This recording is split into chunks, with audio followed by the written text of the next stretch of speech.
So I know what you're asking yourself. Is it any good?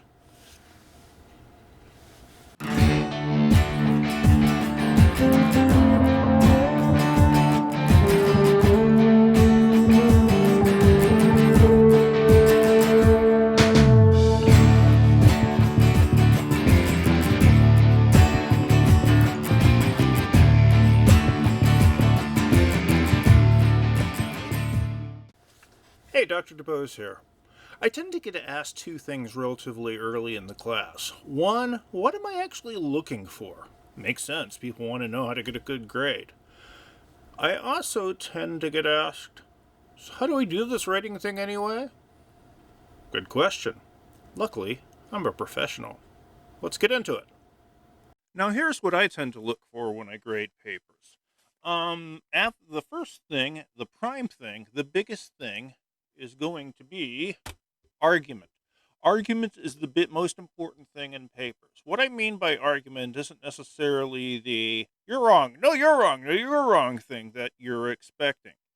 An argument is anything that you prove by citing evidence. Pretty much everything you write in college is going to be an argument to some extent. History papers aren't you just stating things that nobody could possibly disagree with. You're stating your point of view and you're providing evidence to justify it. If you're in a literature class, you're stating your interpretation of something and your justification for it. It's all about argument. One of the things that happens sometimes when we go over sample student papers is that someone will come across a paper that is fun, is neat to read, but there's no argument. And I've had people tell me that this paper would be very good if only there was an argument. No, argument is the most important thing. You are not going to get into the B range unless you have a solid, easily definable argument. If you have an argument that doesn't quite work, you're floating around the C to D range. If I can't find an argument at all, there's no way you're getting out of F. Because simply, that's the whole point of this. What are you trying to tell me, and how are you supporting it? Argument, argument, argument. You're going to hear me say that word so often, you're going to get a little bit sick of it. But it's the biggest thing I look for. The second thing is evidence. How are you proving your argument to me? I can make any number of claims, and unless I have evidence, there's no reason you should believe me on anything I say. Academic writing is largely about supporting your statements with good evidence, with good proof, with good logic, which is why we're going to cover all these things as we go along. Evidence is very important because without evidence, you can't support the argument, which is the most important thing. Say it with me. Argument. I will look at the structure and organization of your paper. It is something that I think is important, but it's important because if I can't follow how your paper goes, there's no way on earth I'm ever going to figure out what your argument is. If your paper jumps back and forth like a ping pong ball, sorry, I'll have no way of knowing if you're supporting your argument. An argument is the most important thing. Mechanics and grammar. I don't want to be one of these guys who comes along. I had a teacher this way. If you had a comma splice in your paper, he'd fail you immediately. And I've talked to other people. My psychiatrist says the same thing. He had a teacher. If you had grammar mistakes at all, you fail.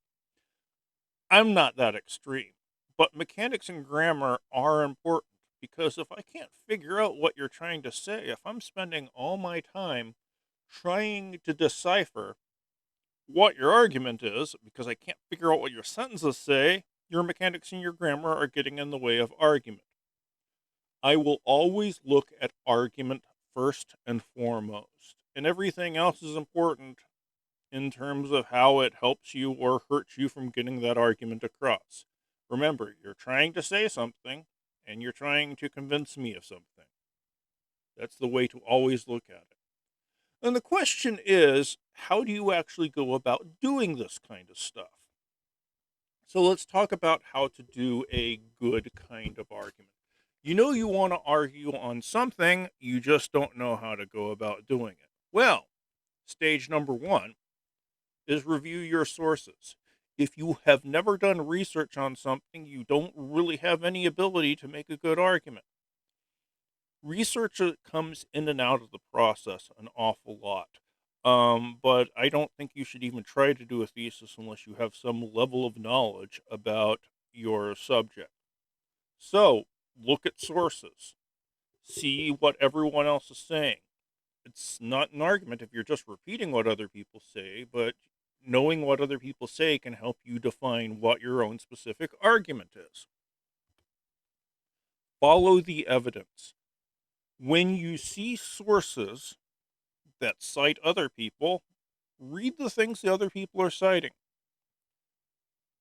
Most college teachers will tell you they don't want to see Wikipedia in a paper. And we'll get into that one in another video. But the reason they don't want to see Wikipedia is a general interest source.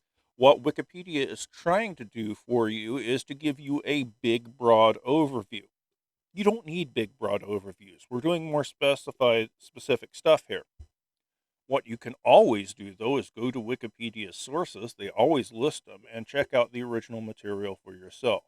It is a good way to immerse yourself in a kind of ecosystem of thinking. Follow the evidence. Take notes as you look at your sources, as you look at your research. Don't rely on your memory.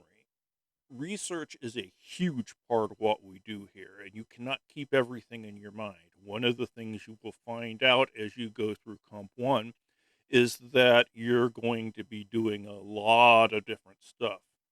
Don't try to remember everything. Write stuff down.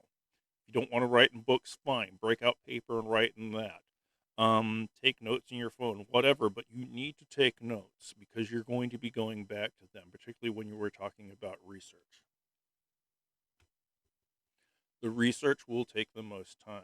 You've got to become knowledgeable on your subject, or we're not going to be able to trust you. Now, once you've got an idea, write a thesis. A thesis statement is best defined as the clearest statement of what you're trying to convince me. The clearest possible statement of your claim. The more specific you get, the better the rest of your paper is going to be, because a nice specific thesis kind of walks your reader through the paper, and that's what we're trying to do. Your thesis can largely be based on the thoughts you have as you go through your research. And it doesn't have to be, this is what these people say, gee, aren't they brilliant? Most of the things I've written are because I read research and I'm like, but you're not talking about X. Why aren't you talking about X? And that is me reacting to the research. It's because it's me looking and finding a void in the research and trying to fill it. Thesis statements are always works in progress. As you go on your paper, if your thoughts change, your argument needs to change. But you have to have an idea where you're going before you start. Now, this is all kind of fun and fine and dandy to talk about in a big, broad, general sense, but we need to get specific. So I'm going to give you a sample thesis. The peanut butter and jelly sandwich is the best sandwich. Really, look at it. This is obviously a King Hell peanut butter and jelly sandwich, but if your mouth isn't watering, I don't know what's wrong with you. Now, this is an argument because it's a claim. It would be a good argument if I can support it with evidence. If it was an undisputed fact, then it wouldn't be worth talking about at all, because if no one disagrees, we got nothing. But there's always somebody who says BLT. Ha! No, BLTs are not the best sandwich. Peanut butter and jelly is. Some people will say turkey. No, they're wrong too. Peanut butter and jelly is the best type of sandwich. If I'm starting with this, then I can start to figure out how I'm going to go about supporting this thesis.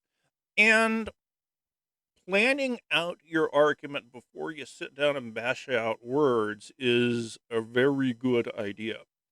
So let's talk about the outlining process. The way I tend to do it is I like to do the whole nested 1, 2, 3 ABC thing. The very top level is my thesis statement. I will write it as specifically as I can get it, keeping in mind it's a work in progress and it should evolve. Then I'll come out with the broad categories of support for the thesis statement. 2, 3, 4, 5, however many pop to mind. No 5 paragraph essays, please. I know somewhere in school you were taught the 5 paragraph essay model, and it has its merit, but the reason teachers teach you the 5 paragraph essay model is because it's a form and we want you to know of some kind of form. In reality, not every argument needs three and exactly three sources, three bits of support in it. Some will need more, some will need less. It really depends on the argument. So let's do a sample outline. Peanut butter and jelly is the best sandwich, would be our big claim. Subclaim, it's tasty because of contrasts. And then I come up with supporting evidence here. It's savory and sweet. Soft, light bread and dense, moist filling. It's another type of contrast, so it's another subtopic. It's affordable. Ingredients cost less than a Starbucks coffee. It's lower cost than a grilled cheese and soup. Wide choice of ingredients at different price points. And man, this one's true. You go to the grocery store and there's going to be 87 different varieties of everything. Yeah, you can go chunky if you happen to be evil, or you can go smooth, you can go natural, but there's also about 5 or 6 brands of each of those. And then there's the ones that add flavors. Go to the grocery store, you're going to see somebody overwhelmed by the massive amounts of choice. There's a lot of them. You can get gourmet stuff. You can get the value brand. So you can make it as deluxe as you want to, or you can make it as cheap as you want to. It's nutritious. Bread is high in fiber. Some people don't get enough fiber. Bad things happen to you if you don't get enough fiber. That's a different class. Peanuts are a good protein source. They're a very excellent protein source. Peanut butter and jelly sandwich is available anywhere. You can find the ingredients in gas stations. You don't have to go out of your way to get them. Are you going to find bacon for a BLT at a gas station? I don't think so. You can eat a PB&J in the car. You can eat it anywhere. It's easy to eat. Are you really going to try to eat a club sandwich while driving? I don't want to see your car if you try to do that. So look at what we have here. We have a big argument. PB&J is the best sandwich. Then we have 4 subpoints. Each of those has a few different points. And the third level of heading here, the ones that are in purple on your screen, you can basically count on about a paragraph to support each of those. By doing an outline like this, it not only gives us a logical path to work through, it gives us a map of where the paper is going to go, and I got a pretty good idea of how long this paper is going to be, because we got PB&J is the best sandwich thesis. That's going to be an introduction. Savory and sweet 2, bread and filling 3, less than Starbucks coffee 4, grilled cheese and soup 5. Then we have 6, 7, 8, 9, 10. Plus you're going to need a conclusion, an 11-paragraph essay. We have a plan. We can proceed. Once you have a plan, start the drafting process. 1 paragraph for each lowest level subheading. You got that outline isn't just you throwing ideas together, it's getting the actual structure of the paper. Strong topic sentences. I should, when I read your paper, be able to tell what the paragraph is about by reading the absolute first sentence. State it directly. Refer back to the thesis or previous argument. You're not just shoving 10 or 12 different factoids together and expecting me to tie it on my own. It's your job to create some kind of cohesive unity in the paper. 1 quotation citation per paragraph. No, I don't really love this one. I don't like formulas. I don't like the 5-paragraph essay formula. Things are different depending on your subject. This is a good guideline, though. If you give me nothing but cited material, I'm going to say, is there anything of you in it? If you give me something that has no citations, I'm going to wonder if you're just making up the information. A citation, cited material, one element per paragraph, that's a decent level. If you have an overly long paragraph, it might be a good idea to look to find out where you can break that sucker up into little subsections. And almost always, when I see an overly long paragraph, I can find somewhere in there where it looks like you're starting to talk about something else. You'll see a lot more of this stuff in progress as we go through sample papers, as we do any number of things in here. So, let's find a paragraph within our peanut butter and jelly is the best type of sandwich.